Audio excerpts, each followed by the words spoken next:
안녕하세요. 오늘도 들러주셔서 감사합니다. 새벽에 들려주는 옛 이야기 시작하겠습니다.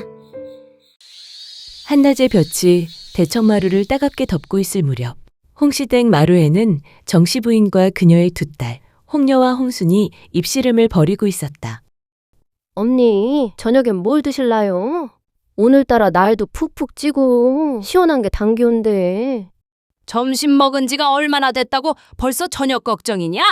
살은 부쩍 올라서 저고리가 꽉 끼는구먼. 어머니는 꼭 살 타령을 하셔야 속이 시원하시답니까? 그냥 여쭌 거잖아요. 막내딸 홍순이 말끝을 느리며 입맛을 다시자 옆에 앉아있던 장녀 홍녀가 손에 쥔 부채를 탁 접으며 말했다. 그러게 말이옵니다. 밥 타령할 시간에 마루 옆에 쌓인 빨래라도 좀 하시지 그러셔? 언니 그 입 좀 싹 닫을 수 없수?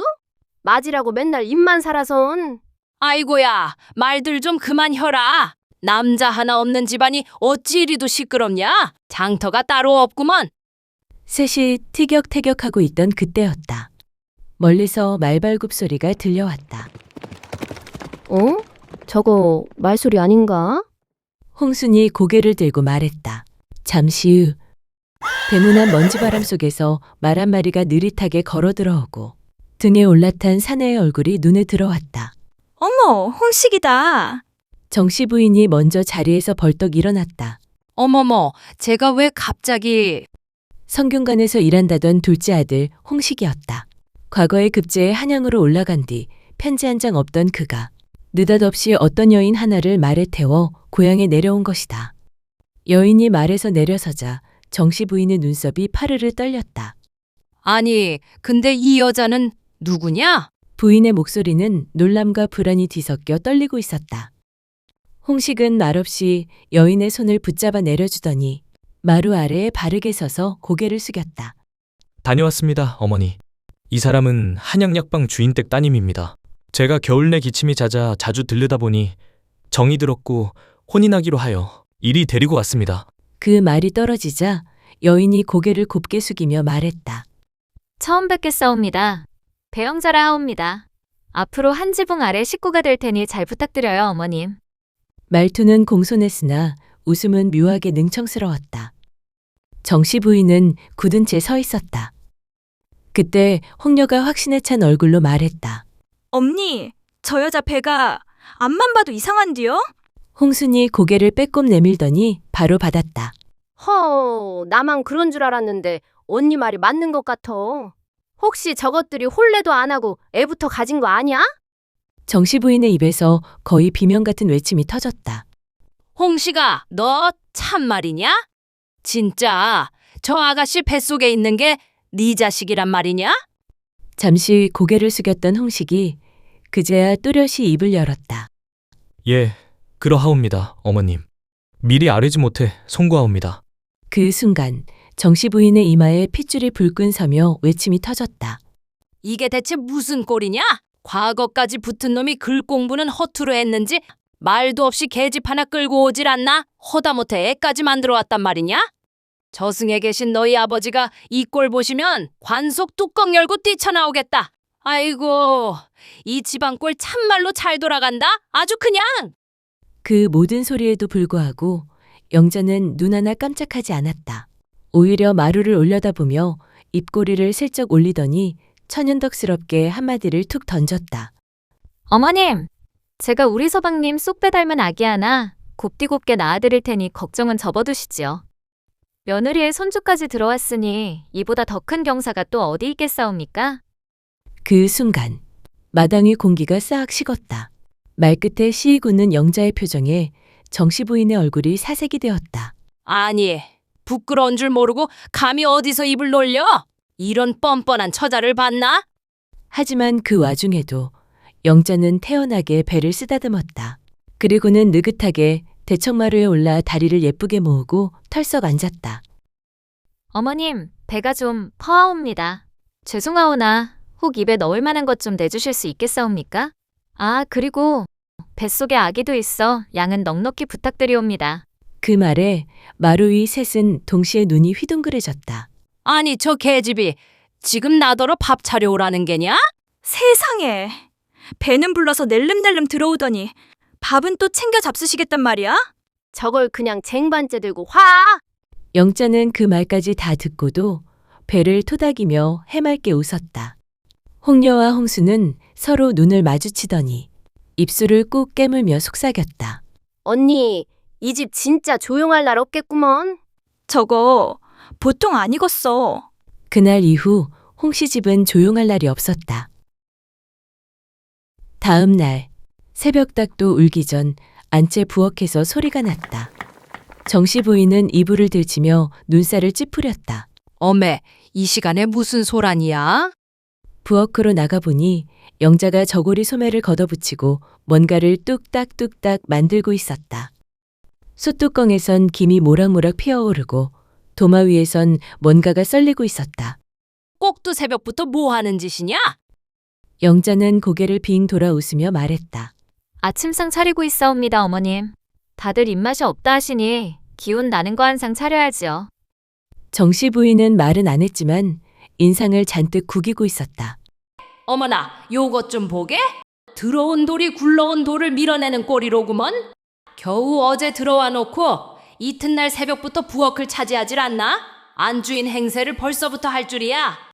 잠시 뒤 영자가 직접 나무쟁반에 아침상을 들고 마루로 올랐다. 된장국, 동치미, 생선 한 토막, 나물, 밥 위에 깨까지 뿌린 푸짐한 상이었다. 식구들이 하나둘 마루에 앉았다. 언니 홍려가 먼저 수저를 들었고 바로 이어 동생 홍순이 밥을 한 술 뜨자 눈을 휘둥그레 떴다. 이게 뭐야?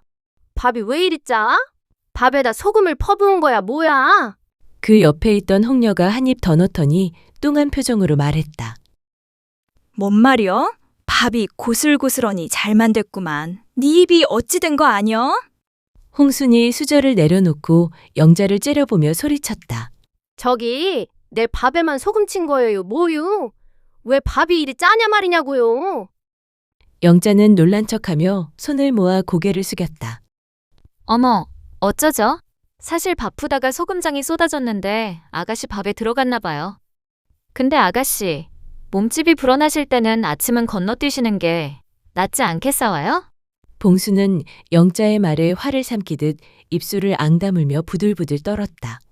그러자 영자는 상 옆에서 큼지막한 쌈을 하나 싸더니 입을 쩍 벌려 통째로 욱 집어넣었다. 그 모습을 본 정씨 부인의 인상이 벌겋게 일그러졌다. 어디 여자가 입을 그리 쩍쩍 벌려가며 밥을 처먹노? 으이구! 영자는 수줍은 듯 입을 닦으며 눈 하나 깜빡 안 하고 이렇게 말했다. 아니 어머님, 쌈을 입 벌리고 먹지. 입 닫고 어찌 먹어요? 정 그러시면 어머님 먼저 한 입 싸서 보여주셔요. 제가 흉 안 나게 보고 따라 먹을게요. 마루에 앉은 정씨 부인과 두 딸은 입만 비쭉 올린 채 말도 못하고 씹던 나물만 우물거렸다. 그렇게 영자의 본격적인 며느리 행세는 시작되었다. 며칠 뒤 아침, 영자는 고운 치맛자락을 여미며 바구니를 하나 들었다. 머리는 단정히 따았고 얼굴엔 어디 나들이라도 가는 듯한 생기가 감돌았다. 마루 끝에 앉은 정씨 부인을 향해 영자가 싹싹한 웃음을 띠며 고개를 숙였다. 어머님, 장에 좀 다녀오겠사옵니다. 그러곤 뒤에 서 있던 홍순의 팔을 끌어잡았다. 아가씨도 같이 가시지요. 장에 들렀다가 사올 게 좀 묵직할 것 같아서요. 아가씨 안 계셨음. 어쩔 뻔했대요. 홍수는 눈을 대굴 굴리며 콧방귀를 뀌었다. 그놈의 무거운 짐은 맨날 나보고 들라 하는 거야. 그러면서도 입술만 삐죽거릴 뿐 결국 바구니를 들고 영자 뒤를 따라 나섰다. 그 뒷모습을 마루에서 보던 정씨 부인은 사발을 내려놓으며 중얼거렸다. 허허, 전현이 어쩌다 우리 집 며느리가 되었는지. 근데 또 이상하게 속은 시원하긴 하구먼. 열무, 국수, 마늘까지 장바구니 가득 사들고는 영자가 앞장서서 느긋하게 걷고 있었다. 골목 끝 장터구석, 무거운 장독 하나 앞에서 잠시 멈춰서더니 영자가 요란하게 허리를 두드리며 말했다. 어휴, 나으리 아기 품고 다니다 보니 허리가 요 며칠 시큰하니 영힘을 못 쓰겄네요. 아가씨, 기골도 탄탄하시고 장정만 하시니 이 정도쯤은 거뜬하시지요? 그러곤 장독 옆에 놓인 바구니를 슬며시 홍순 쪽으로 밀며 영자가 웃음기 어린 목소리로 말했다. 몸도 좀 놀리시고 살도 빠지고 좋지 않으시옵니까? 아가씨 덕분에 저도 이제야 숨 좀 돌리겠사와요. 홍수는 날없이 눈을 흘기더니 이를 앙 담은 채 장바구니를 양손에 들었다. 땀을 뻘뻘 흘리며 무겁게 걷는 발걸음이 점점 더 느려졌다. 그 옆에서 영자는 부채를 슬쩍 붙이며 느긋하게 걸었다. 바람 부는 쪽으로만 살금살금 발을 옮기며 옆에서 고생하는 홍순을 힐끔힐끔 곁눈질할 뿐이었다. 홍수는 투덜거리며 속으로 중얼댔다. 며느리 하나 들어왔더니 내 팔자 기가 막히구먼. 해가 지고 마을마다 저녁 연기가 스멀스멀 피어오를 무렵이었다. 영자는 보퉁이 하나를 품에 안고 골목길을 걷고 있었다. 부침개에 묵은지, 국까지 챙겨 서당에서 애들 가르치는 홍식에게 몰래 갖다 주려던 길이었다. 그런데 골목 어귀에서 어딘가 익숙한 뒷모습이 눈에 밟혔다. 긴 도포자락이 비틀비틀, 그 옆에 팔을 끼고 늘어진 여인 하나. 영자는 눈을 가늘게 뜨며 중얼거렸다. 어라, 저기 저 양반. 형님 서방 될 사람 아닌가? 그는 분명 몇 달 전부터 홍녀와 혼인을 약조한 이가 아니던가. 그런 윤총각이 낯선 여인의 손을 덥석 잡고는 술 기운 오른 얼굴로 주막 골목 안으로 비틀거리며 들어가고 있었다. 영자의 눈빛이 싸늘하게 식었다. 나 참, 이 꼴 좀 보소. 눈 버릴 일이로구먼. 기척을 죽여 뒤를 밟고 주막 문틈으로 고개를 쏙 내밀자 안에서는 윤총각이 그 여인과 잔을 부딪히며 깔깔 웃고 있었다. 여인은 치맛자락을 들썩이며 웃고 윤총각은 그 손을 덥석 쥐고선 어깨까지 들썩이며 희희낙낙했다. 그 모습을 본 영자의 눈썹이 사람 잡을 듯이 찌푸려졌다. 허참, 저 간땡이 좀 보소. 아예 배 밖으로 나왔구만. 순간 문이 쾅 소리를 내며 열렸다. 술잔을 들던 손이 멈추고 여인의 손길도 얼어붙었다. 입구에 선 이는 다름 아닌 영자. 보통이는 등 뒤로 넘기고 두 손은 허리에 얹은 채 눈빛만 번뜩이고 있었다. 여기 주모는 어디 간 것이오? 허튼 수작 부리는 손님에겐 술이 아니라 곤장부터 내놔야 할 판인데 말이오. 윤총각은 화들짝 놀라 일어서려다. 상모서리에 무릎을 부딪혀 쿵 하고 주저앉았다. 그게 아니오. 오해요. 이 아씨가 그냥. 근데 손은 왜 잡았소? 그 손 형님한테 잡힐까봐 떨고 있는 거 아니오? 윤총각은 더듬대며 말도 못 잇고 여인은 창백해진 얼굴로 시선을 피했다. 그러자 영자가 여인을 향해 또 한마디 툭 내뱉었다. 저기 아씨, 남의 정혼자 손목 붙잡고 깍지 낀 손에 점까지 끼우면 그쪽 집안 어른들 기가 찰 노르시겠소. 그 손 얼른 놓으시죠. 아님 내가 아예 확 뽑아드릴 테니. 그 말에 여인은 자리에서 벌떡 일어나 치맛구리도 못 펴고 주막 밖으로 내달았다. 영자는 한숨을 한번 쉬더니 말없이 윤총각 앞에 보퉁이를 툭 내려놓았다. 이 보퉁이 들고 가셔서 형님 앞에 정중히 무릎 꿇고 3번 절 올리시지요. 술김에 그리 됐다 한마디라도 꺼내실 용기 없으시다면 다시는 형님 얼굴 뵐 생각 마시오. 윤총각은 그저 고개만 푹 숙였다. 그 모습에 영자는 코웃음을 치고 으이그 한마디 남긴 채 훌쩍 주막을 빠져나왔다. 다음 날 아침 부엌에서 쌀을 헹구던 영자 앞에 홍녀가 조용히 앉았다. 밤새 울었는지 눈가가 부어 있었다. 어제 주막에서 혼쭐을 냈다더라. 그 계집도 주랭랑 쳤다며? 다 들었구먼. 나는 홀레날만 손꼽아 기다렸는디 그리 못된 놈인 줄은 꿈에도 몰랐지. 영자는 고개만 슬쩍 돌렸다. 그 사람 웃는 얼굴만 믿었지 뭐. 그러자 영자가 바가지를 털며 툭 내뱉었다. 아유 형님, 그런 놈 때문에 속 썩지 마요. 더러운 물은 그냥 훌훌 털고 흘려보내면 되는겨. 알았죠? 홍녀가 피식 웃었다. 치, 말은 참 쉽게 한다. 쉽게 해야 속이라도 편하지. 다 지난 일인데 뭐하러 붙잡고 있어? 안 그래요? 영자는 물기 묻은 손으로 홍녀 등을 툭툭 두드렸다. 이제부터 좋은 일만 생길 테니 우리 일도 끝났어요, 형님.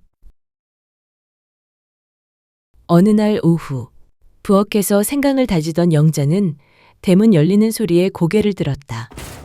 문간을 박차고 들어오는 이는 정씨 부인. 이마엔 땀이 송골송골 맺혀 있고 손에 들고 있던 놀이개가 덜덜 떨릴 만큼 분이 나 있었다. 아니, 아주 지질이 궁상맞은 여편네가 내한테 하는 말 좀 들어봐라. 마루 밑에 있던 홍순이 놀라 눈을 동그랗게 떴다. 또 뭔 일이셔요, 어머니? 정씨 부인은 나루에 털썩 앉으며 치맛자락을 휘젓더니 숨도 고르지 않은 채 씩씩댔다. 저 아래 고개 넘어 김씨 댁 그 여편네 말이다. 내가 빌려준 두냥은 언제 갚을 거냐 물었더니 그까짓 돈이야 언젠간 갚겠지요 하질 않나? 그뿐인 줄 아니?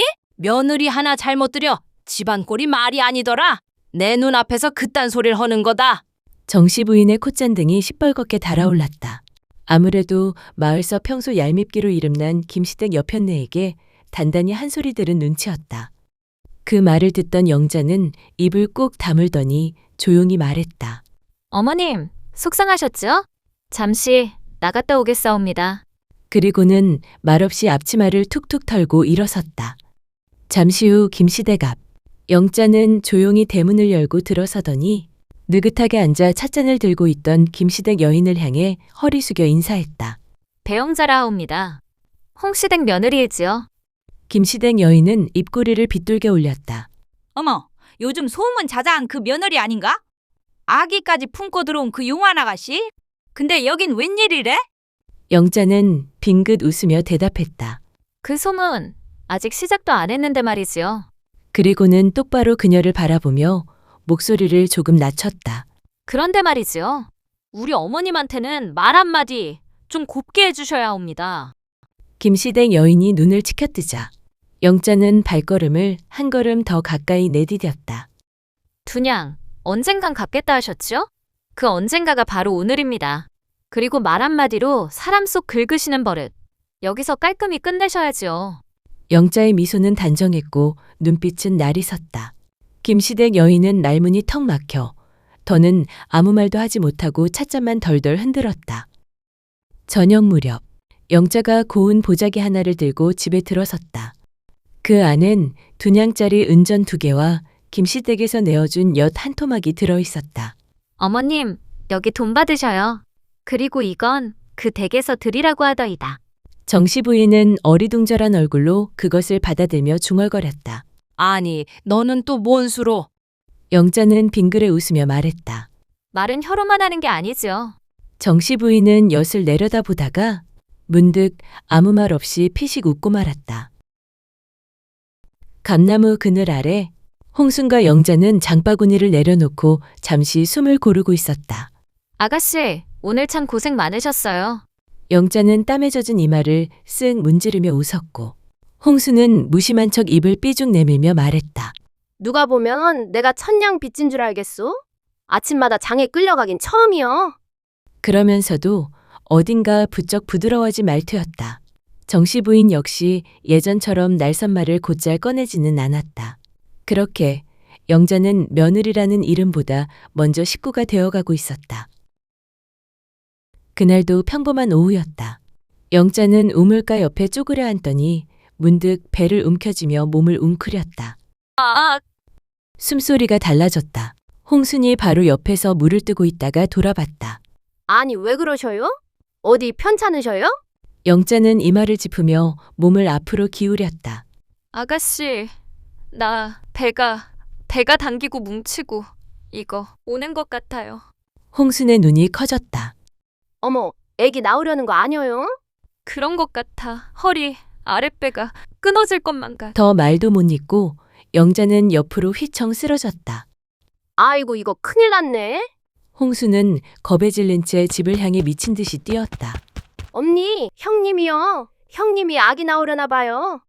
그 소리에 정씨 부인이 부엌칼을 놓고 뛰쳐나왔고 홍녀도 놀라 문을 열고 나왔다. 뭐? 어디냐? 어디서 그려? 우물가요? 지금 우물가에서 쓰러지셨어요. 거기서 못 들어냐? 홍녀야, 홍순아, 어서 가자. 방 안엔 금세 따뜻한 물이 담긴 대야와 햇볕에 말려둔 삼배수건들이 놓였다. 정씨 부인은 얼굴이 상기된 채 2팔을 걷어붙였고 홍녀와 홍순도 각자 물수건과 부채를 쥐었다. 아가야 힘줄 거라. 조금만. 영자야, 숨 들이마시고 참아야 해. 영자는 땀에 젖은 채로 이를 앙다물었고 한참이 흘러 아이 울음소리가 기와 집안을 가득 메웠다. 아이고야, 사내 아이로구나. 정씨 부인이 외쳤다. 우리 집에 사내 아이가 태어났네. 홍수는 아이를 바라보다 입을 틀어막고 울었다. 홍녀도 홍순도 고개를 숙인 채 영자야, 고생했구만. 형님, 진짜 고생했구만요. 영자는 힘없이 웃으며 작은 아기를 꼭 안았다. 정씨 부인이 물끄러미 바라보다 이불기를 살짝 올려 덮어주며 말했다. 누구 집 며느리인지 참말로 복덩이로구나. 그로부터 몇 해 뒤 영자는 안방 한켠에 약상을 들여놓고 약을 짓기 시작했다. 어릴 적 아비에게 배운 손놀림은 거짓이 아니었고 풀 한 포기, 뿌리 하나도 허투루 보지 않는 정성 덕에 입소문은 하루가 멀다 하고 퍼져나갔다. 저 집 며느리 손 한 번 타면 기침도 뚝 멈춘다더라. 한편 홍수는 영자의 심부름에 다듬이질의 마실까지 휘몰아치다 보니 언제 그랬냐는 듯 얼굴선이 살아나고 살이 쏙 빠졌다. 결국 그 덕에 동네 훈장댁 둘째 아들과 정혼을 하게 되니 정씨 부인의 입에선 하루가 멀다 하고 이런 말이 튀어나왔다. 허허, 며느리 하나 잘 들이니 집안 꼴이 달라지누나. 그날따라 안채 마당엔 햇살이 고와 아기 울음소리에 참새도 놀라 훨훨 날았고 기지개 켠 홍식이 너머로 영자는 조용히 속삭였다. 서방님, 저한테 장가든 거 참말로 잘하신 거죠? 그렇게 굽은 마음들이 펴지고 서로를 품는 진짜 식구가 되어갔다.